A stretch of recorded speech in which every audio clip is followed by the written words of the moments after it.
welcome to the first episode of the Transgirl Diary series. I'm Jamie, and it will be about my past, present, future, depending on what I decide to go through. I just kind of want to give you more of a personalized, face-to-face kind of situation that you can enjoy.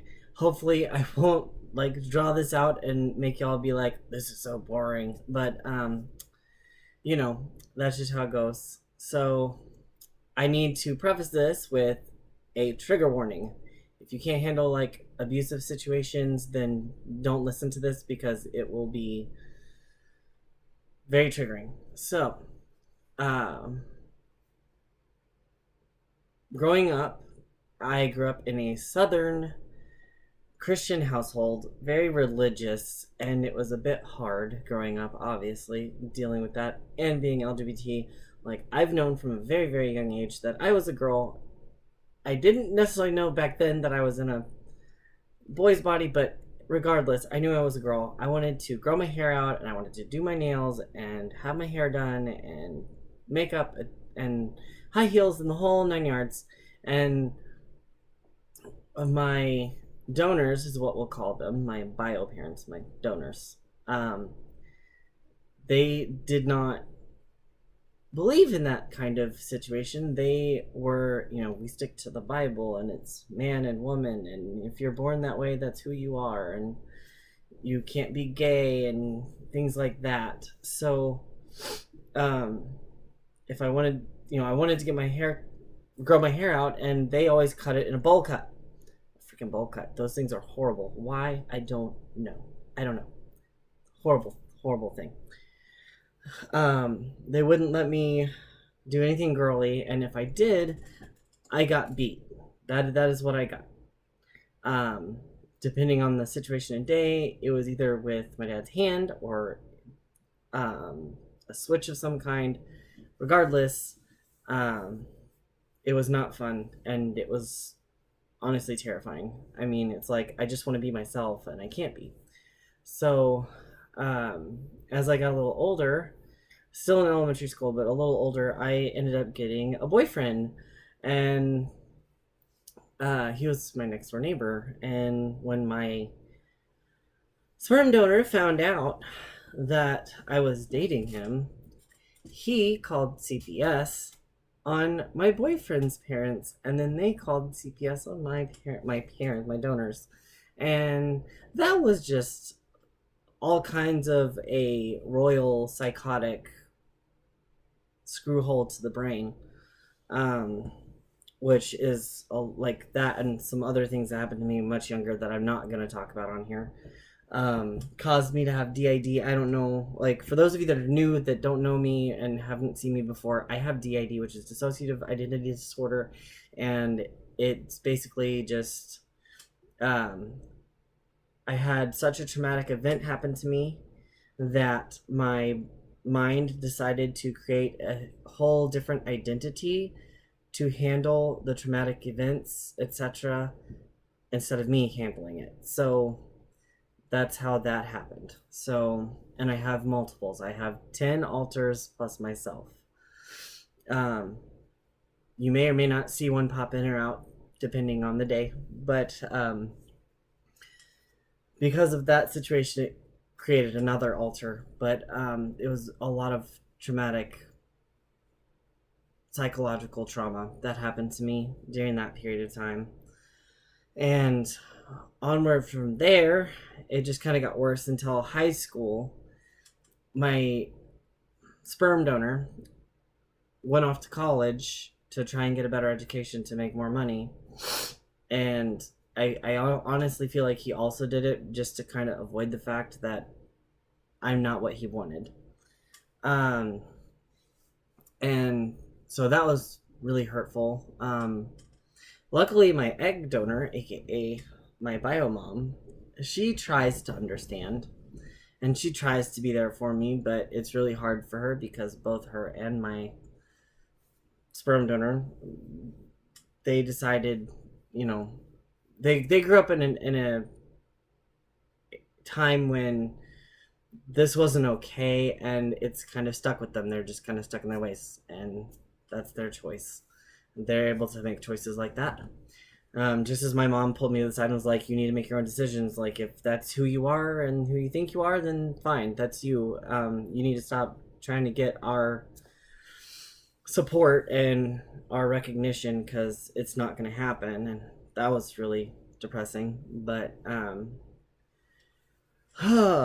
anyway, finally, um, after 2 divorces and lots of rediscovery because I'd hidden the fact that I was trans inside of myself because like the whole puberty thing was really hard, and it was like, oh wait, I don't have what should be me. It doesn't make sense to me. So I couldn't really come to terms with that. So anyways, 2 divorces later, I finally came to the realization that, oh wait, I'm trans, and I've known that I've been trans. I've just been hiding the fact and been faking who I really am, which is explains why I was such.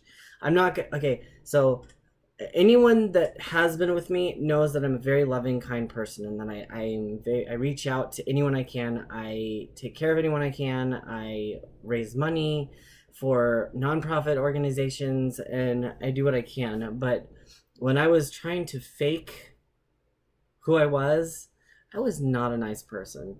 I didn't try to help anyone. I was depressed. I didn't care about anyone else. Like, it was really bad. It got to the point where um, living with my donors, I almost ended my life. That was about 2.5 years ago. Um, and finally, I was like, I can't do this anymore. So I came out to them. I shaved my head so I could get kind of a mark as to how long I had been out via my hair.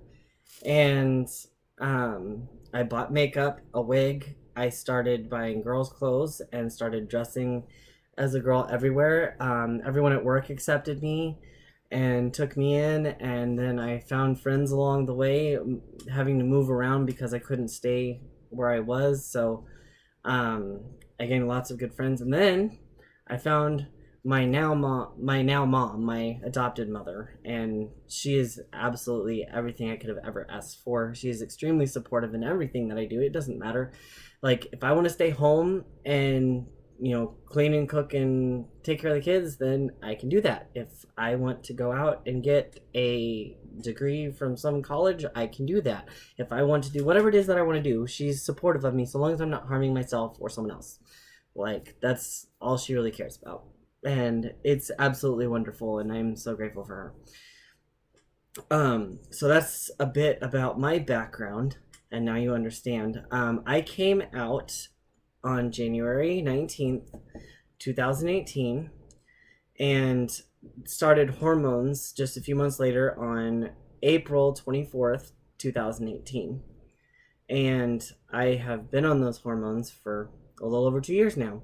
And I can tell you right now that things that you can expect as a trans girl, definite hair reduction, because my hair, you can kind of see it, but it was like it looked like a bare arm. Like, that's what my arm used to look like. My leg hair is also thinned out like extensively to the point where I can shave my legs and then wait almost an entire month before I have to shave them again. So that's a blessing. I have also had breast growth. I went from flat to I am now pushing out of a B cup into a C cup, so that's lovely. Um, the breast growth is been gradual. It started growing like maybe 3 months in, and it's like this twinge sensation in your nipples, and it's just, yeah, it's very painful and does not feel good. Like, you can't like lean onto anything, or it's like this sharp pain that goes inside of you and then shoots all over your body, and you're just like, ah. um as far as the hair reduction, that took about 6 months before I started noticing like an actual like really big difference in my hair growth. The let me think. Like my face shape started happening about a month and a half in. Um, my like the form of my body happened about 6 months in. Um, I'm trying to think of everything because there's so much to think about. What else was there? Softer skin was almost immediate. Like I'm talking like a week in, and it was like baby soft. Like even though there was hair there, the skin was like so baby soft. Like it was so wonderful, and it just keeps getting softer as time goes. So that's nice. Um, my hair is a whole lot shinier and silkier, and I get compliments on it all the time, and I love it. But like I literally just use shampoo. I don't do anything else. I should use conditioner, but I don't. Um, and I've also noticed that, as you can tell, I have some area here that was balding, but now I've got hair growing back in where it used to not. So that's a wonderful thing as well. Um, I was like absolutely shocked when that happened. It doesn't happen for everyone, but it can happen. So you can have hair grow back. And I need to tell any trans girl, it does not matter what age you come out and what age you start on hormones. Like if you are 60, you can still come out. Come out. Be yourself. I am telling you, you will feel 10 billion times better, and you won't be as cranky and as depressed and feeling like you're worthless and useless. And like I can't tell you guys how much I've accomplished since I've started transitioning. It's been insane. And especially starting this movement, the LGBT high family movement, has been such, I've had such overwhelming support by several communities that I support. And like the giving back has also been great, and so I'm giving after being given. But that's just how I am. I like to give everything that I can um, back to the community. But um, back to I went on a tangent. I do that a lot. I'm sorry. Um, back to the things that have changed. Oh, your eyes will get a lot shinier and glossier than it used to be, and so you can definitely look forward to that too. And the color gets deeper, almost like a deeper color in your eyes, so that's fun. I can't tell you how many times I get compliments on my eyes a day, um, and not just because they're blue, but just the way they look. So you can look forward to that. And I'm still growing my breasts. I still have like another year or so before they're done. So I'll keep you guys updated on that. As well as things that happen here too, for the LGBT high family, for things in my life. And please, in the comments section, ask me questions. I'll answer them the following diary episode. So if you want to ask me questions, ask them. You can ask me the deepest, darkest questions you want. I'm completely open book. I will answer it truthfully and completely. I love answering questions. It's like one of my favorite things to do. So if you want to do that, let's do it.